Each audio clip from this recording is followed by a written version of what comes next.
हमारा जो टॉपिक चल रहा है थर्मोडायनेमिक्स, उसके अंदर हम कार्नोट साइकिल के बारे में अध्ययन कर चुके हैं। अब उसके बाद जो हमारा नेक्स्ट टॉपिक है वो है कार्नो इंजन की दक्षता। तो कार्नो इंजन की दक्षता से क्या मतलब होता है?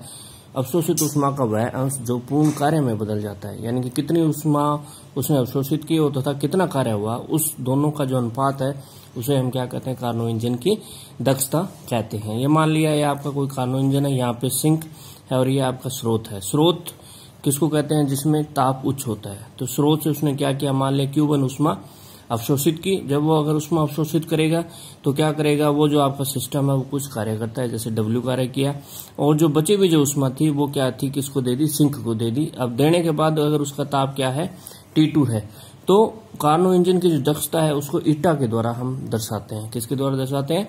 ईटा के द्वारा। और तथा यह अनुपात होता है T1 minus T2 upon T1, या अपने क्या कह सकते हैं? W upon Q1। W का मतलब कितना कार्य किया गया है, और Q1 क्या है आपका? यहाँ पर अवशोषित ऊष्मा है। तो इन दो सूत्रों की सहायता से हम उसकी दक्षता निकाल सकते हैं। अब हम क्या करेंगे? इस पर आधारित जो न्यूमेरिकल्स है, जनरली एग्जाम में आते हैं, उस पर अध्ययन करेंगे। उसमें जैसे मान लेते हैं ये एक आपको न्यूमेरिकल दिया गया है कि कार्नो इंजन का 1900 जूल पर केल्विन इतनी ऊष्मा दी जाती है कार्नो इंजन को, तथा इंजन 0 और 100 डिग्री के बीच में कार्य करता है। ठीक है, तो वो कितना कार्य करेगा? तो यहाँ पर आपको ये Q1 दे रखा है, इतनी ऊष्मा है। T ये आपने ध्यान में रखना, हमेशा किसके अंदर लेना है? केल्विन में। अगर वो डिग्री सेल्सियस में दिया है तो आपने उसको कन्वर्ट कर लेना है किसमें? केल्विन के अंदर। तो T1 जो होगा वो हमेशा आपका हायर टेम्परेचर होगा, और T2 क्या होता है? हमेशा लोअर टेम्परेचर। ये भी आपने ध्यान में रखना है। T1 हमेशा हायर टेम्परेचर वाला लेना है, और T2 क्या लेना है? Lower temperature. तो यहाँ T2 आपका क्या है? 0 केल्विन है, तो 0 प्लस 273, तो ये आपका 273 हो गया। और T1 कितना है? 100 डिग्री सेल्सियस है। इसको कन्वर्ट कर लीजिए केल्विन के अंदर, तो ये आपका 373 केल्विन हो जाएगा। तो यहाँ से कार्य W इजिकल टू क्या आ जाएगा? यहाँ से ये जो आपका फार्मूला था उसमें T1 माइनस T2 अपॉन हमारा क्या हो जाएगा? T1 हो जाएगा। ठीक है, तो इसमें हम क्या कर देंगे? T1 लिख लेंगे। तो ये आपका W दे रखा है 1900, और T1 आपको दे रखा है, T2 आपको दे रखा है अपॉन T1। इससे करके सॉल्व करके हम क्या कर सकते हैं? उसका कार्य निकाल सकते हैं। ठीक है, तो ये आपने इसमें ध्यान में रखना है। अब बहुत ही एक इम्पोर्टेंट हमारा टॉपिक है जिसको हम क्या कहते हैं? एंट्रोपी कहते हैं। तो सबसे पहले ये पता होना चाहिए कि एंट्रोपी कहते किसको है। तो एंट्रोपी क्या होता है? इसको पहले तो हम S के द्वारा प्रदर्शित करते हैं। किसके द्वारा? S के द्वारा प्रदर्शित करते हैं एंट्रोपी को। ठीक है, तो ये आपने ध्यान में रखना है। तो है क्या? किसी तंत्र की अव्यवस्था के माप को। ठीक है, जो कोई भी तंत्र है उसमें अव्यवस्था कितनी है उसके माप को हम क्या कहते हैं? एंट्रोपी कहते हैं। तो एंट्रोपी किसको कहते हैं? किसी तंत्र की अव्यवस्था के माप को एंट्रोपी कहते हैं। तो इसको गणितीय रूप से हम कैसे लिख सकते हैं?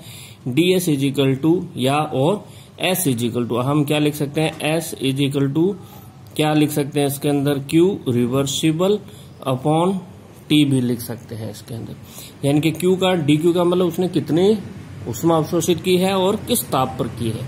तो DS इजिकल टू हमारा क्या हो जाएगा? DQ अपॉन T हो जाएगा, या Q रिवर्सिबल और T। रिवर्सिबल का मतलब जो तंत्र है वो क्या होना चाहिए? उत्क्रमणीय होना चाहिए। तो हम DS इजिकल टू हमारा फार्मूला हो जाएगा DQ अपॉन T आ जाता है। ठीक है, तो ये आपने ध्यान में रखना है। और इसका मात्रक क्या हो जाएगा? चूंकि DQ क्या है? ऊर्जा है। ऊर्जा क्या होती है? जूल होता है, जूल पर मोल होता है ना, तो जूल पर मोल हो गया। और टेम्परेचर T जो है वो किस में लिखते हैं हम? हमेशा केल्विन के अंदर। तो इसका मात्रक क्या हो गया? जूल पर केल्विन मोल इनवर्स। अब हम क्या करेंगे? दो संबंध है, दो रिलेशन है एंट्रोपी के। किसके साथ? आयतन और ताप के साथ है, और दूसरा है दाब और ताप के फलन के रूप में एंट्रोपी की गणना है।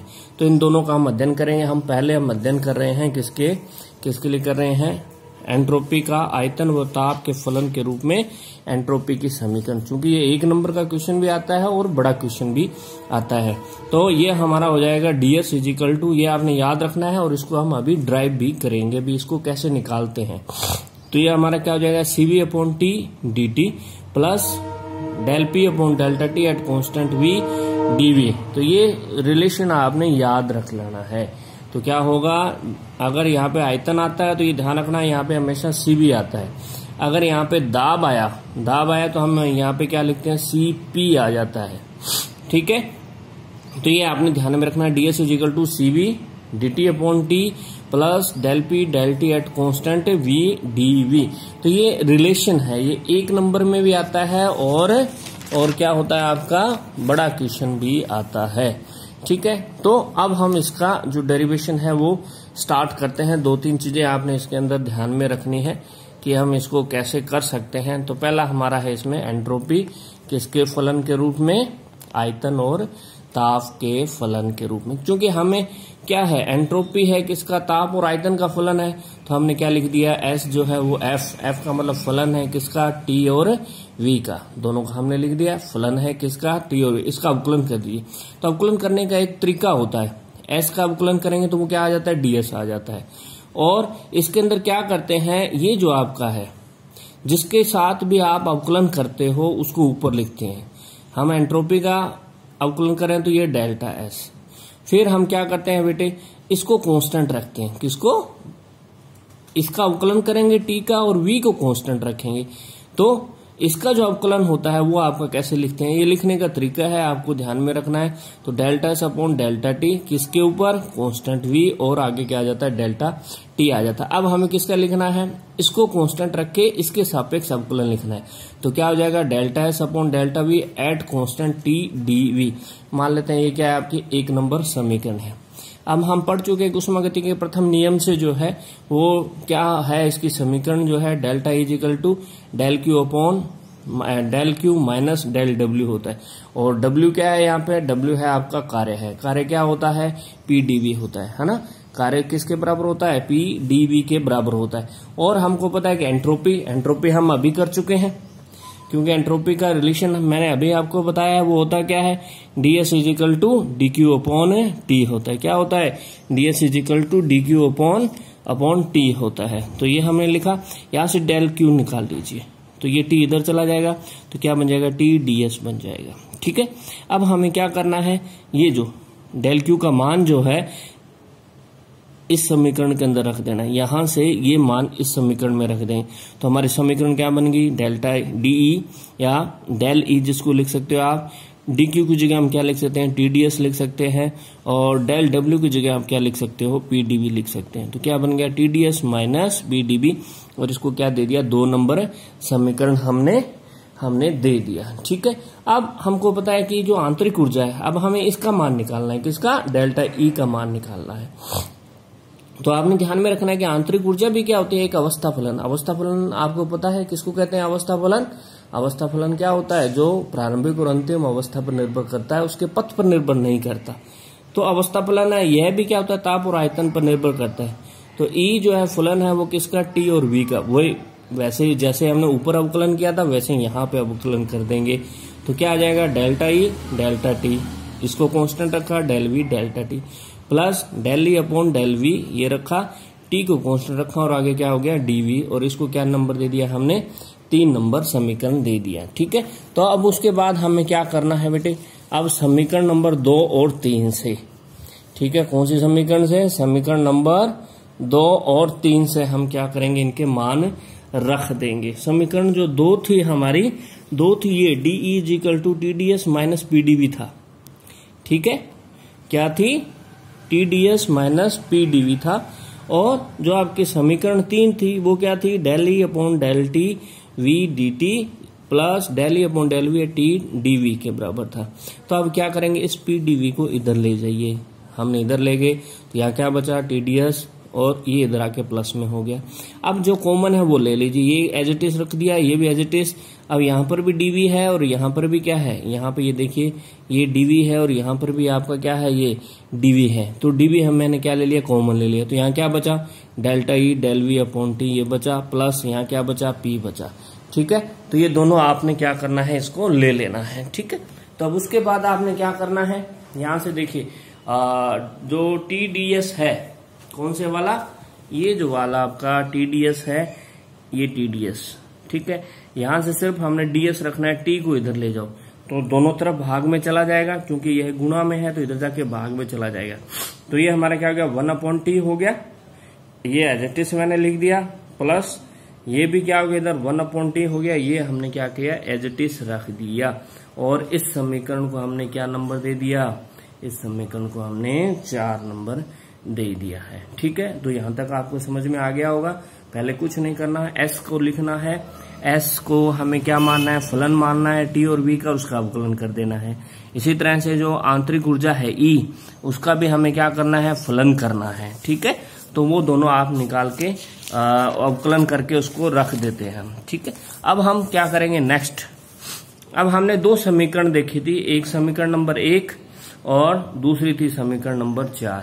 इन दोनों की अगर आपने तुलना करें, ठीक है, आप उन दोनों समीकरणों को देख लेना और इन दोनों की आप क्या करेंगे, अपने तुलना करते हैं। जब आप इसको तुलना करेंगे, तुलना करने पे हमें क्या पता चलता है कि ये जो आपका delta S upon delta T at constant V, वो तो किसके बराबर हो जाएगा, 1/t del E upon del T at constant V के बराबर हो जाएगा। और del S upon delta T at constant V जो है, यहां से देखिए ये तो हो गया यहां तक, ये इसके बराबर। ये जो आपको ध्यान में रखना है, del E upon del T at constant V जो होता है वो सीवी के बराबर होता है। किसके बराबर होता है, सीवी। सीवी क्या है आपका, एंथैल्पी है। क्या है, सीवी। ठीक है, किसके ऊपर, स्थिर आयतन के ऊपर एंथैल्पी में परिवर्तन है। ठीक है, तो यहाँ पे इसकी जगह पे हमने क्या लिख दिया, सीवी लिख दिया। तो हमारी समीकरण क्या बन गई, सीवी अपॉन टी बन गई। क्या बन गई, सीवी अपॉन टी। मान लेते हैं इसको ए नंबर इक्वेशन दे दी। अब जो दूसरी जो समीकरण थी हमारी कौन सी थी, उसी में जो हम तुलना कर रहे हैं, तो ये जो आपका है del S upon del V at T, ये किसके बराबर हो गया, जो बचा हुआ भाग था उसके बराबर हो गया। तो ये 1/t delta E del V at constant T P के बराबर हो गया। फिर और क्या हो सकता है, ये जो हमें ये रख लीजिए और बाकी चीजें जो है वो इस साइड में ले जाए। ये क्या था, 1/t था, यहाँ इधर भाग में है तो इधर जाके क्या हो जाएगा, गुणा में हो जाएगा। तो ये हमने क्या किया, इस इधर गुणा के अंदर लिख दिया।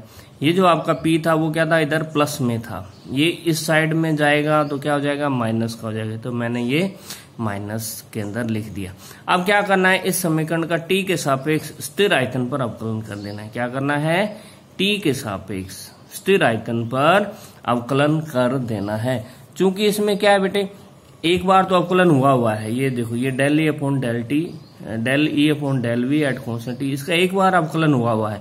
अगर आप दोबारा अवकलन करते हैं तो क्या हो जाता है, डेल के ऊपर स्क्वायर आ जाता है, डेल स्क्वायर डेल ई। किसके सापेक्ष कर रहे हैं, किसके, टी के सापेक्ष। तो डेल्टा वी यहाँ था, टी के सापेक्ष कर रहे हैं तो यहाँ क्या आ जाएगा, डेल्टा टी आ जाएगा। ठीक है, अब ये टी का टी लिखा, इसका करना है तो ये डेल स्क्वायर आ जाएगा। ठीक है, क्योंकि एक बार पहले हो चुका है इसका अवकलन, अब दोबारा अगर करेंगे तो इसका क्या आएगा, स्क्वायर आ जाएगा, डेल एस आएगा, डेल वी का डेल वी, टी के सापेक्ष कर रहे हैं तो वो क्या हो जाएगा, आपका डेल्टा टी हो जाएगा। ठीक है बेटा, प्लस अब एक्चुअल में इसमें 2 समीकरण है, एक तो ये है और एक ये है। तो पहले हमने क्या किया है, इसको स्थिर रखा है और इसका अवकलन किया हुआ है। ठीक है, यानी कि टी को स्थिर रखा, टी की जगह टी, इसका अवकलन किया तो क्या आया, del 2s upon del V del T आ गया। अब क्या करेंगे बेटा, इसको स्थिर रख लीजिए, किसको, delta S upon delta we को तो कांस्टेंट रखो और टी का अवकलन करेंगे। टी का टी के सापेक्ष अवकलन 1 होता है। तो ये ले दे के जो हमारी समीकरण थी वो क्या आ जाएगी, ये तो टी का टी के सापेक्ष 1 हो गया तो ये तो 1 बन गया, ये टी जो है वो क्या बन गया, 1, बचा क्या, del S upon del V T. ये हमने क्या किया, यहाँ पर इसको लिख दिया। ठीक है बेटे, माइनस का माइनस लगाया, फिर p के सापेक्ष करना है तो ये p का अवकलन, क्योंकि p एक ही बार है तो पहली बार अवकलन करें तो डेल्टा p हो जाएगा। और नीचे क्या जाएगा, t के सापेक्ष कर रहे हैं तो डेल्टा t, और किसके ऊपर एट कांस्टेंट है v, मान लेते हैं इसको b नंबर समीकरण दे दिए। ठीक है, अब समीकरण 2 मैं दोबारा से आपको थोड़ा सा दिखा रहा हूं। समीकरण जो 2 थी वो क्या थी हमारी, 2 ये थी, D is equal to T D S minus P D V. ठीक है, ये 2 नंबर समीकरण है। अब हम क्या करेंगे कि समीकरण 2 नंबर जो समीकरण है उसका हम क्या करते हैं बेटे, समीकरण 2 का स्थिर आयतन पर लिखते हैं। ठीक है, स्थिर आयतन पे लिखेंगे तो क्या हो जाएगा, del E upon del T at constant V, फिर is equal to T del S upon del T at constant V. ये समीकरण नंबर 5 हो जाएगी। अब समीकरण 5 को ये जो इसको v के सापेक्ष अवकलन कर दीजिए। ठीक है, किसके सापेक्ष, v के सापेक्ष। तो एक बार तो अवकलन हुआ है, दोबारा लिखेंगे तो क्या हो जाएगा, डेल 2e हो जाएगा। और यहाँ पे डेल टी है ही, v के सापेक्ष करना तो डेल v हो जाएगा, इज इक्वल टू वही यहाँ पे दो वैल्यू है तो पहले इसको स्थिर रखिए, t को स्थिर रखा तो t की जगह t इसका अवकलन किया मैंने, इस पार्ट का अवकलन किया तो एक बार हुआ है, दोबारा अवकलन करने के लिए क्या आ जाएगा आपका स्क्वायर आ जाएगा, तो ये आपका डेल स्क्वायर, ये देखिए डेल स्क्वायर s और डेल टी का डेल टी v के सापेक्ष करना है तो डेल v हो गया माइनस, ठीक है बेटे, माइनस आपका क्या है इसके अंदर v के सापेक्ष हमने इसका अवकलन कर दिया, ठीक है। फिर दूसरा जो है आपका इसका जो है क्या किया था, पहले तो हमने इसको स्थिर रखा था, इसके सापेक्ष किया, अब इसको कांस्टेंट रखेंगे और इसके सापेक्ष करेंगे, ठीक है। तो इसके सापेक्ष करेंगे तो वो आपका क्या होता है 0 आता है, तो इसको मैंने यहाँ पे लिखा नहीं और इसको हमने क्या दे दिया 6 नंबर इक्वेशन दे दी है मैंने, ठीक है। इसको क्या दे दिया 6 नंबर। अब दोनों इक्वेशन, एक तो आपकी 6 नंबर इक्वेशन, कौन सी नंबर इक्वेशन 6 नंबर, ये हमारी 6 नंबर इक्वेशन है, ये रही del E upon del T at constant V T del two S upon del T V, ये 6 नंबर इक्वेशन है।